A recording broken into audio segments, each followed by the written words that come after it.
The story begins when a man sits overlooking an orange orchard whilst drinking some orange juice. He gets fed up with the beverages, so he decides to head down to get a taste for the real thing. After which, he chills at the pool and finishes the juice before throwing the glass away with a look of satisfaction. He heads into the kitchen of the luxury villa to pick a dish towel to wipe his fingerprints from the doors and handles. The guy prepares to leave but pauses and decides to head back into the empty mansion to loot some of the valuables in the home. As he does so, he comes across a gun and other valuables before happily counting some cash he found, but unbeknownst to him, the owners of the home arrive. It only becomes apparent when he hears the car pulling up. He hides behind a wall as the couple come inside, admiring their holiday home. The husband complains that his assistant didn't buy the flowers that he requested, but the wife asks him to allow it. He stays in place as the couple flirt around the house, but the intruder moves when the husband makes his way into the master bedroom to unpack. Meanwhile, the wife checks the fridge to find expired milk and an open bottle of orange juice, and wonders if their assistant didn't know they were coming. The intruder uses this opportunity to dart towards the door, but unfortunately the wife steps out of the kitchen to see him. He gestures for her to be quiet. The husband notices her non-responsiveness and goes out to check. He's shocked to see that his wife has been captured by an intruder.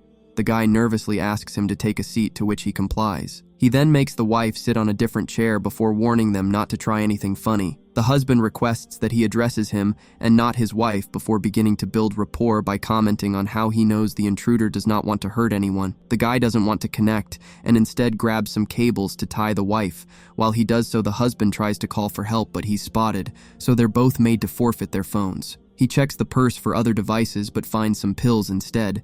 The husband offers to give him the money stashed around the house, but he might need a minute to find it all since they are not at the villa often. The intruder alerts him that he has already found his watch and money, but they assure him that there is more. The rookie criminal therefore follows him to the office to get more cash. While in there, the husband assumes the intruder targeted him because he's a CEO at a tech company, but the guy just wants his moolah. The intruder tests his honesty by asking if there is a gun in the house, but the CEO lies and says no. Shortly after, he finds the stash of money.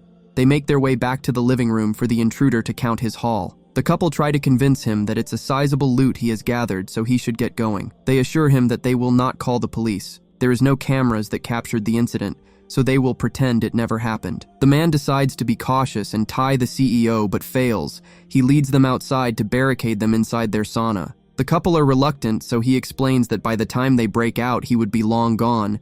They eventually go inside when he starts to threaten them. He begins to pile random objects from the area to block them in, even covers the window before leaving. He picks the gun from the drawer while exiting the villa and throws their phones and the gun into some shallow water. I think he forgot that phones are water resistant these days. He rushes to his car and sits in it relieved, but before he rides into the sunset, he notices a hidden camera in the trees. He shows his frustration, then makes his way back to the villa where he removes the gun from the fountain and proceeds to the sauna to get answers. He arrives to find that they have already escaped, but after a brief search, he spots them making their way to the orchard. The husband stops like a goat that's been caught before running off. The intruder pursues them, and after a short chase, he catches the CEO at gunpoint and forces him to call his wife. They make their way back to the villa where he asks them about the secret cameras, but they deny knowing about it. The husband doesn't feel that much in danger as he casually sits there discussing with their kidnapper. He even tries to establish some ground rules on the gun,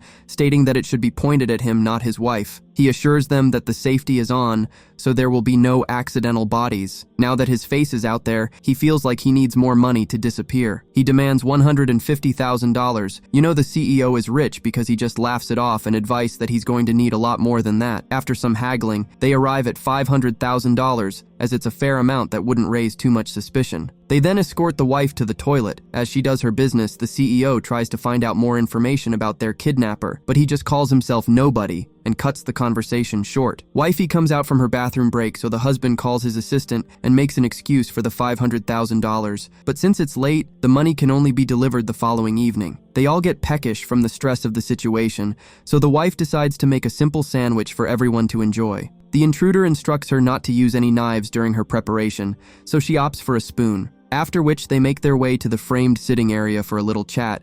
He notices that the wife is in the process of getting a tattoo on her foot removed, so he asks about it. The husband reveals that he didn't like it, which seems to irritate her. The kidnapper probes further about their relationship and finds that they are planning to have a child, but this will mean the wife will take on more of an advisory role at their non-profit venture. They then take a little stroll through the orchard where the CEO tries to find out if one of his companies offended his kidnapper, and this is retribution, but he doesn't give anything away. The frustrated executive explains that his algorithm that makes companies more efficient by cutting jobs was necessary.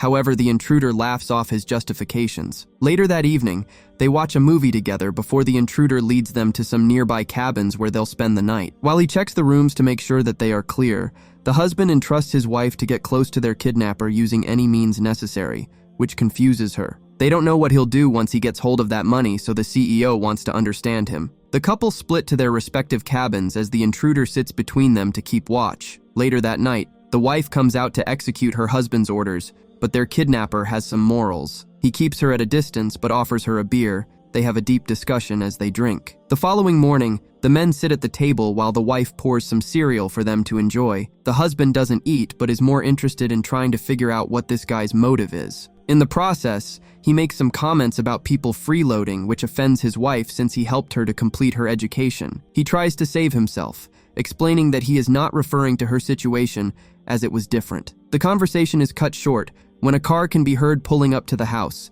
The intruder asks them to be quiet while he checks things. He alerts them that it's the gardener and orders them to get into the office to hide.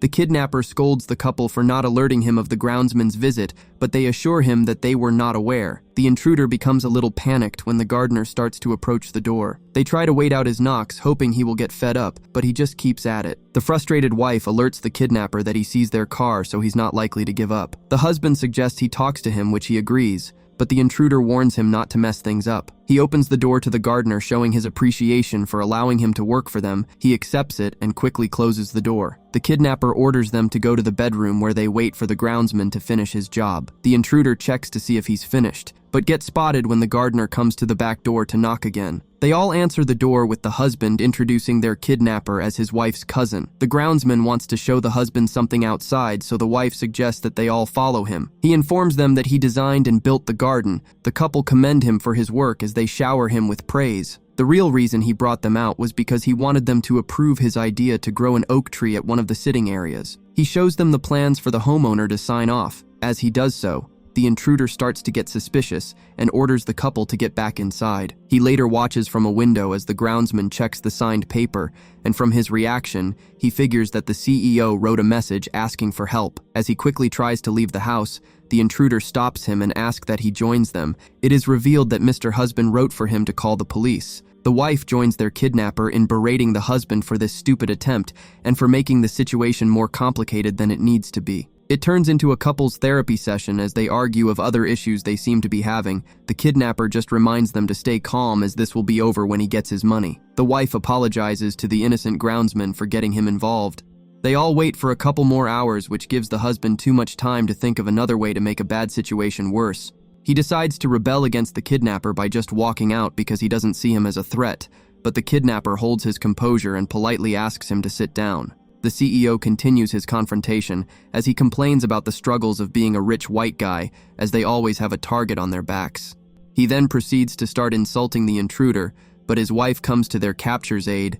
I think she's starting to develop Stockholm Syndrome. The husband really doesn't believe he has that X factor of a hardened criminal, so he tries to leave again, but the kidnapper points the gun at him and orders he take a seat, but the husband still stands his ground. He shoots a warning shot just past his head. The groundsman uses this as an opportunity to escape and dashes towards the back exit, but he trips and shatters the door as he falls. Unfortunately, a shard from the door impales his neck. Everyone watches in horror as he removes himself from the door. The kidnapper rushes over to stop the bleeding, but it's too late as he dies from blood loss. He ties the couple by their legs, and they all sit there in disbelief about what they just witnessed. The intruder closes the curtain so that they don't have to look at the body any longer. The wife feels like he might kill them to get rid of any witnesses, so she assures him that his death was an accident. She pleads that he doesn't have to cross that line of being a murderer.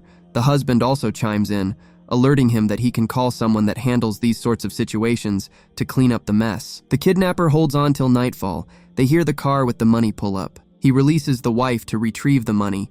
While there, she sees a car driving past, but she's unable to call them for help. She makes her way back inside with the money.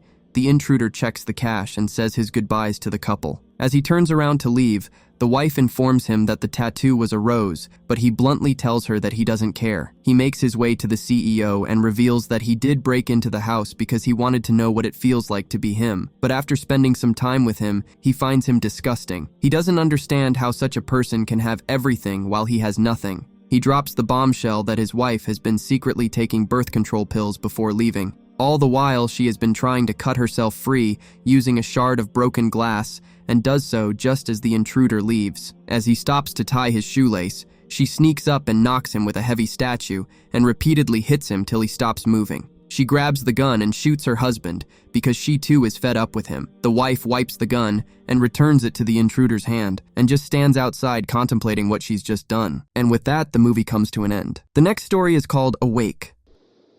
Jill is on night guard duty at a university. She picks up an empty coffee cup from the recycling bin and puts some money in the sleeves as she enters into the main building. She gives it to another guard who buzzes her through but hides after hearing some footsteps approaching. After Dr. Murphy passes, she proceeds into her office and waits for her man to disenable the camera before rummaging through the expired drugs bin for some pills. The following morning, Jill makes her way to a garage and is joined by Greg in the car. She hands him over the pills. The guard notices two men looking at their direction, but Greg assures her that they are cool. He proceeds to count the number of pills and realizes there is one pill missing.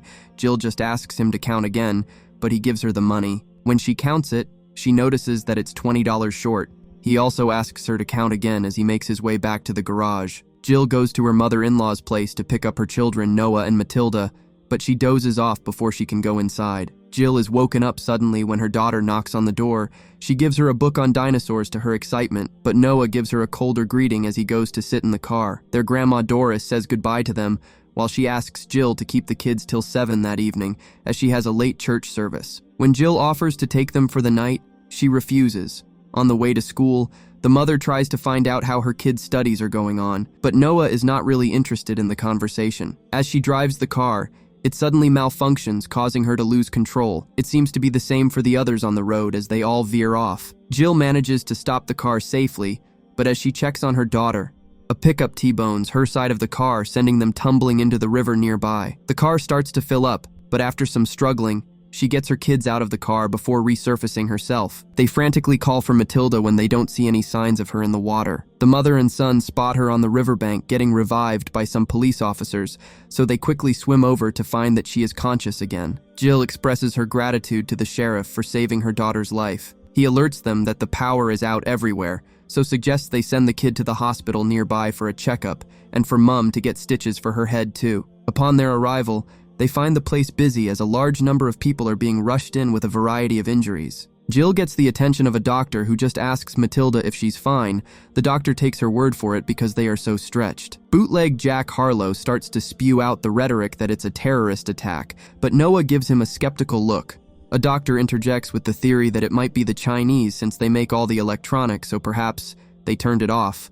Others think this could be the beginning of a war. With the lack of medical attention, Jill decides to tend to the head injury herself, after which they make their way to Doris's place, who houses her for the night. She tries to sleep, but she is unable to, so she looks through the picture of her and her late husband that decorate Doris's living room. Jill notices that others are still awake when she looks outside. She tries to meditate to help her calm down, but she's interrupted by her mother-in-law. The old lady hints to Jill's drug abuse past when she asks if she has a little something to help her sleep, but the mother of two politely alerts her that she doesn't do that anymore. Jill makes her way to her daughter's room to find her sleeping before joining Noah, who's still awake watching the night sky.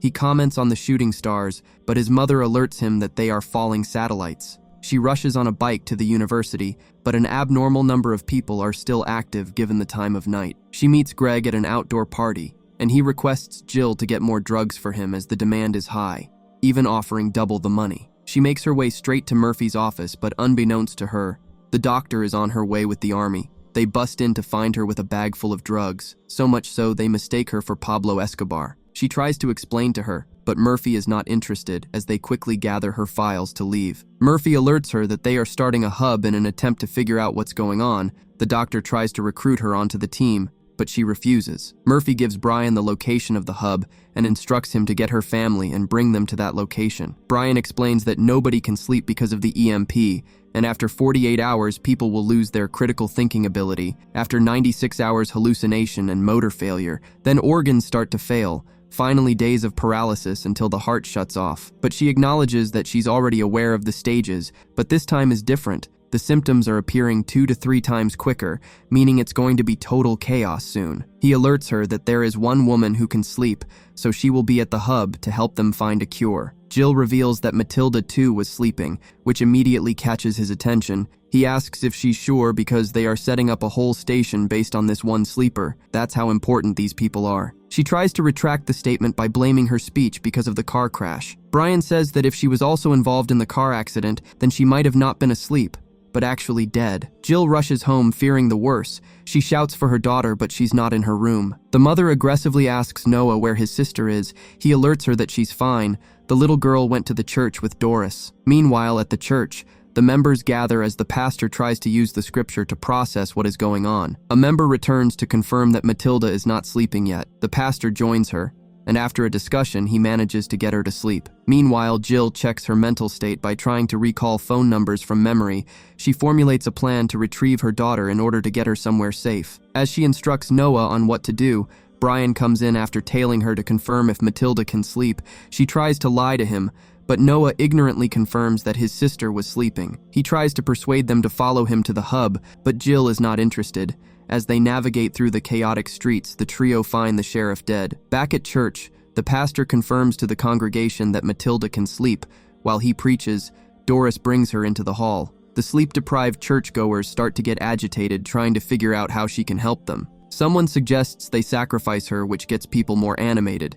As the pastor tries to calm them down, the trio barge in, which gets the sheriff deputy to spring into action. Jill tries to plead for them to give her daughter back, but it is revealed that Doris has legal custody of the children. Jim draws his gun, stating that the girl is going nowhere. Brian tries to talk to them about the science behind what's going on and what to do next, but Jim just shoots him in the back of the head when he starts threatening to bring the army. Doris runs away with the kid, but the deputy and most of the congregation chase after the girl. Jim holds Grandma at gunpoint, but the pastor tries to calm him down as Jill finds her daughter. Meanwhile, Noah locates the piece of paper with the hub coordinates from Brian's body. Guns, shots, and screams cause Jill and the children to quickly escape, but Matilda worries about her grandma. Jill explains that she's old and can't run, so it is best if she stays there. She's really not trying to carry dead weight. They hide at a van park where Noah convinces his mother to take them to the hub, as it is their best chance of survival. She asks them to stay put while she tries to find a car for them to travel in. The mom of two makes her way to Greg's garage and tests her mental sharpness again, only to find Greg beaten bloodied on the floor. His attackers hear her movements around the door and go to check, but Jill manages to hide in time. She notices one of them wearing the sheriff badge. They mistaken the movement for Greg and finish him off with repeated kicks. As they get back to work on some vintage cars, Jill moves around the place and grabs a set of keys to one of the cars they manage to get working. The mechanics decide to leave it behind for the time being since they already have one working. She makes it back to the kids with the car to their delight as they set off on the road. Later that night, they come across the mechanics who have crashed their vehicle. She asks Noah to stay in the car while she goes to investigate. Jill takes the gun and sheriff badge from the only survivor and leaves him for dead as they proceed. After driving through a strange group of naked people that stand on the street, they arrive at another town and decide to go into the library to get a book on mapping. Jill also tries to show Matilda how to handle a gun in case they die from sleep deprivation, but it just upsets the little girl, so she runs off back into the car. Noah complains to his mom for almost shooting him, but she doesn't recall him being around. She apologizes before they get to work mapping out the route to the hub. While Matilda sleeps in the car, an army of released convicts start to flood the streets. One sees the car and starts making his way towards it. Suddenly, the mom and son hear their car speeding off. They try chasing after it, but are too late. Dodge crashes into the other prisoners as they try to stop him. Meanwhile, the commotion has drawn the inmates' attention to Jill and Noah. One of them asks the mother to hand over her son and the gun, but she answers with a warning shot, but it was the last bullet. The criminals begin to rush them, but Dodge returns to pick them up. As they drive off, Dodge introduces himself at gunpoint. Noah alerts him to some debris from a plane crash, which causes Jill to drop the gun as he slams on the brakes. After a quick wrestle, Dodge gets hold of the gun, but she confesses that there are no bullets in the weapon. They get out to explore the crash site. The girls siphon some fuel from a tractor while the guys search around. Dodge finds a change of clothes and also finds out that Noah's dad died while serving in the military. After getting changed, he gives Jill back the gun before they set off. That night, as Jill tries to teach Matilda how to drive, they come across a blockage made by some crazy people that are siphoning blood from their victims at the roadside. The mother quickly takes control of the car, but they are attacked by the mad group. Luckily for them, they manage to drive around the blockade as they fight them off. They arrive close to the hub and part ways with Dodge, who they let take the car. The mother instructs the kids to stay back while she goes to check the hub out. Clearly exhausted, she sneaks her way into the heavily guarded facility and gains access to the sleeper by pretending to be a doctor. She asks the old woman to take care of her daughter, but they are interrupted when Murphy comes in and recognizes Jill. She's surprised to see her and asks about her family and Brian, but Jill lies, saying they slipped up, so she thought that they were already on site. She also expresses her willingness to help around. After getting a moment, she leaves to get back to her kids, but she hears Dodge near the entrance. She rushes over but is apprehended with Dodge and her kids. Matilda reveals that she can sleep, which saves them. The following morning at the lab, it is confirmed that Matilda can sleep. The doctor enters a room to berate Jill for not alerting her that her daughter is a sleeper. Meanwhile, Dodge is allowed to stay on site because he's an electrician. They give him a dose of medication to help with brain function. Matilda later wakes up and alerts the struggling doctors that the old lady has stopped breathing. They try to resuscitate her with a defibrillator, but she's long gone. Back in the jail room, Jill starts to hallucinate that Noah is mad at her and tries to kill her, but reality hits her when he's taken away instead. Later that night, the soldiers hit breaking point and start to hallucinate that they are being attacked, so they begin killing each other. A soldier tries to kill Jill before ending herself. The bullets hit the pipe, so Jill manages to escape. Meanwhile, Dodge tries to stop one of them from ending Noah, but he ends up getting attacked instead. The mother makes her way into the lab where Murphy has Matilda a knife point, but Murphy suddenly starts to lose consciousness due to the sleep deprivation before dying. The mother and daughter navigate through the gunfire when Matilda spots her brother, but he's lost his mind too, and Noah uses a scalpel to cut some wires, which causes him to get electrocuted. The young girl rushes to bring the defibrillator, but they use it wrong, so it electrocutes the three of them. The kids lay there unconscious while the mother sobs. Day breaks and corpses are scattered all over the place, including Dodge. Jill lays there hugging her son while very disoriented. Matilda regains consciousness and calls to her brother, who eventually wakes up. The kids pack up to leave as their mom enters the final stages of sleep deprivation. While pushing a hospital bed, Matilda bumps into the sheriff's badge on the floor and looks at the defibrillator, causing everything to finally click. She explains to her brother that the reason why she could sleep was because her heart stopped beating when she drowned, but the sheriff revived her. The same scenario happened with Noah and the defibrillator. It reset their biological clocks. With this theory, they take their mother to the river and drown her. They bring her back ashore where Noah does some chest compression on her. The movie ends when she regains her breath. Our final movie is called Jiu Jitsu. While a comet approaches Earth, Jake rushes through the jungle being chased by an invisible creature that throws bladed projectiles at him. They briefly become visible just as they are about to hit their target. The bombardment continues till he's chased to the edge of a cliff, left with no other option. He takes a leap of faith into the water, but not before two of the bladed projectiles hit him in the back. He yells as he falls into the water and hits his head on one of the rocks at the bottom of the sea, knocking him unconscious as he bleeds. Later that evening, Wiley takes an old boatman to search for Jake in the water. They spot him floating like a dead fish as he grunts, trying to keep himself afloat. With him rescued, Wiley leaves him with the old boatman, who rushes him inside his house. His wife helps lay him down and stitches his wounds as the guy looks disoriented. The old couple argue about what they should do with him, and the husband instructs his wife to take him to an American base nearby since he looks like them. The old woman transports him on a tricycle to the base. The soldiers are a bit confused by her presence, and so they get their bootleg translator named Tex to get to the bottom of the situation. After some piss-poor communication from Tex, it is revealed that Jake is in this condition because of the comet. Once every 6 years, it passes by the Earth, and a hole opens up inside the temple. A warrior of death comes through, and he's around at the moment. Tex gets it half right, but the soldiers don't take what she's saying seriously. They just take Jake from the back and escort him inside for him to get further care. As they tend to him, Myra comes to question him with the assumption that he's there for the plutonium deposits recently found in the area. However, Jake doesn't know what she's talking about or even remembers his name. She takes it as he's playing dumb, so she snaps a picture of him to run a background check. Later on, they move him to an interrogation room where she questions him on how he sustained his injuries, among other things, but he alerts her that he can't remember. Myra doesn't believe him and wants to know what he's doing in Burma, but he thought he was in Myanmar. She warns him that if they have the same objectives, it will be a big problem for him. She continues to ask who he's working for and shows him a device they found in his outfit which seems familiar to him. After the first round of questioning, she reports back to Captain Sand and alerts him about Jake's massive head trauma, but he orders them to move on to the next stage of trying to get information. One of the soldiers comes to move him, but this leads to a brawl inside the cell where he beats up multiple attackers. He is eventually sedated by Myra. When he thinks he has her pinned to a wall, they restrain him again, and she gives him a truth serum to get him talking. He begins to reveal some details, but they are not enough, so she concludes that he did lose his memory. The intelligence officer suggests they take a softer approach by taking him out for some fresh air. The two walk around the camp hoping to get him to remember anything, but all he has is a headache. Meanwhile, at a different part of the base, a random group of monks move through, but they are concealing Quang.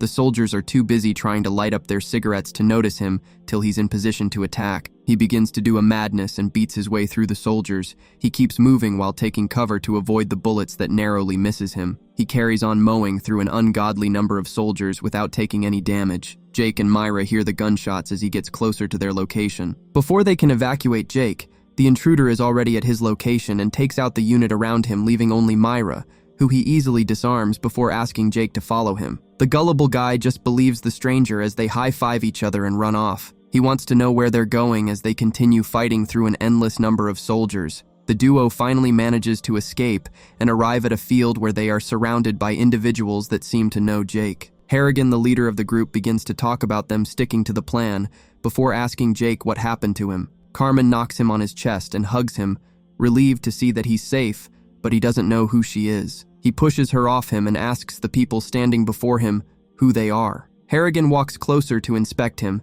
and starts to realize the situation. Carmen also notices the injuries from his back as they continue to question him. The space warrior lurks inside the tall grass with them and begins his assault by knocking and dragging them one at a time. It targets Jake and his girlfriend, hitting them with a powerful electric blast that sends them flying. Everyone recovers and quickly regroups to leave the location, but they are surrounded by the army. Carmen begins their offensive by launching her explosive arrows at some of the soldiers. The others in the unit decide against using their guns and instead attack Jake with their fists, but he easily beats them up. While the rest take down their respective attackers, the alien is still around and attacks Jake again, giving Myra and Tex the chance to apprehend him. They take him back to the base where they interrogate him about the group. Think they forgot the guy has memory loss because he tells Myra that he doesn't know them, but they seem to know him, revealing his name to him. He warns her to leave the area and feels like she's asking the wrong questions. After some consultation with Captain Sand, they take a unit out to the jungle to look for more than just the plutonium. As she uses a radiation detector to help them navigate through the dense vegetation, the space warrior lingers around, taking a head count of their total numbers. Myra picks up abnormal readings, so the captain signals his men to stay on high alert. He takes the opportunity to also warn Jake not to try anything funny. Suddenly, the screams from the soldiers can be heard up ahead. This is followed by a volley of the invisible projectile blades that rain down on the unit. The alien stays cloaked as it moves through the forest. All the while, Myra calls for backup, while the unit fires randomly as they try to get themselves to safety, but the blades just keep taking them out one at a time. Tex panics and gets out of formation and begins to run for his life. Somehow Jake knows the space warrior is after him, so he grabs Myra and tries fleeing with her. With the unit dispersed, Captain Sand stands alone, anticipating the alien will show itself. He looks up at the trees and it deactivates its camouflage before jumping down to face him. Elsewhere, Myra stops Jake and alerts him that they have to go back for the captain, but he tells her that there is no time. During that interval, Sands backs off as the warrior from another world activates his blade. He manages to grab a gun nearby and begins to fire at close range, ending the creature. Tex was watching the whole time and comes out to congratulate the captain for killing it. Unbeknownst to him, the alien begins to heal and comes back to life. Sand quickly orders Tex to run and hide as he begins to fire, but this time it shoots a projectile that cuts the gun. He tries to stab it, however. It grabs him and begins to heat its hands, which causes it to sear his chest like a pan-fried steak. The captain tries to stand his ground, but he's cooked to a well-done level as the warrior knocks him down. The other two hear the commotion and realize that the alien is on the hunt and begin to run. Jake ends up falling down a hole into a hidden residence. Myra calls to him, but that comes to an end when the warrior catches up to her and fires a projectile which takes the lady out. Meanwhile, Jake tries to get his bearings below when he's suddenly attacked by Wiley. The guy somehow fell into his underground abode. Like a broken record, he asks who he is, and Wiley is surprised that he doesn't recognize him. He just alerts Jake that he is the embodiment of his fate if he doesn't start rectifying himself. The old-timer begins to attack. The two exchange blows as they fight through the tight room. Wiley explains that the space warrior wanted him here. He is the one that gave humans Jiu Jitsu, and Jake has to fight him. He reveals the name of the space warrior as Brax. The alien fights fair, but punishes things that spoil that purity in a fight. Their fight comes to an end when the group walks in on them and asks Jake to follow them. They all leave and make their way to the temple, but signal Brax to let him know their movement. The group arrive at the main hall where they meet others practicing in preparation for the battle. Wiley explains that the comet in the sky at the moment passes over the Earth every 6 years, which causes a portal to open. Brax comes through from a different galaxy, looking to fight the chosen jujitsu of that time. If he doesn't get his fight, he stays and kills everything on the planet. He taught their ancestors how to fight him, and this forces their descendants to fight him when he comes. Carmen orders him to change back into their fighting gear in preparation. The two have a moment that is interrupted by their leader. Everyone heads back out to face Brax using Jake's plan. Surprisingly, they are surprised to find out that the guy who has amnesia has forgotten the plan. After some brief deliberation, they trek on till they reach a point where Harrigan asks Wiley to fall back. All the while, the alien is keeping tabs on them. They split up, and Jake's group carry on through the jungle where they spot Brax up in the trees. Forbes asks the rest of them to go on ahead. While he confronts him, the others are reluctant to leave, but he informs them that it's his time. He draws his weapon, so the space warrior accepts his challenge and appears before him. They give respect to each other and proceed to fight. Forbes puts up a good showing as he lands some significant blows. Brax defends one of his kicks with his blade, which cuts his Achilles tendon. As he prepares to finish him off, two of his comrades double back to help, but they only delay the inevitable because they get killed and Forbes gets finished off. Jake is now alone and senses something is amiss, so he looks around frantically but not carefully because Captain Sand finds an opening and knocks him out. It is revealed that he didn't die from his encounter with the alien. By the time Jake regains consciousness, it is nighttime and the captain is tending to his severe burn. He holds him at gunpoint and proposes that they exchange information, forgetting that Jake has amnesia so likely doesn't know anything. Sand alerts him that he has been secretly tracking Brax for over 2 decades for Army intelligence. After all those years gathering intel, the only useful information he gives Jake is that there is a brief window of inactivity when Brax is regenerating after taking fatal damage. Well, that was a waste of taxpayers' money. Someone sack this guy if that is all he has after over 20 years. Jake doesn't give him any information in return and just leaves him. He meets Wiley, who still lingers around. They sit and have a discussion where the old-timer alludes to something dishonorable that Jake has done, but it's lost on him because of his memory problem. A flashback shows the events that occurred when Brax first appeared. Everyone was present and ready to take him on. The first guy steps up and the alien gestures for everyone to go except for Jake and the challenger. The space warrior easily kills the challenger, which scared Jake, so this mofo ran away like a bitch. Back to the present, Wiley reveals that 6 years ago, he also did something, but he begged for his life when faced with Brax. This led him to be shamed by the rest of the warriors. They are interrupted when the surviving members regroup at the camp and prepare their next move. Carmen faces off with Brax and doesn't do much apart from getting thrown away like a musty rag. June also comes in to attack, but she too is beaten after a brief exchange. The alien finishes her by throwing her into a jungle trap. Harrigan watches on and also begins to attack the space warrior, but he too is not up to standard, and after some weak attempts, he also is overpowered and ended. Jake is on the run again through the jungle. He's lucky because Brax runs into Quang, allowing him to escape. But Jake comes back and teams up with his comrade to face him a little before it turns to a chase again. All the while, Wiley removes his old blade and joins the battle. He interrupts Brax as he's about to attack Jake and an injured Carmen just before they wear the invisible cloak from Harry Potter. They watch on as the old-timer puts up a good fight against the alien, but he ends up dying. The two proceed to the temple where they prepare for the last stand. Carmen reveals that Wiley was Jake's dad. He gets some visions of his father training him when he was younger, and that's about it. They are interrupted when Tex randomly appears with the fisherman and his wife.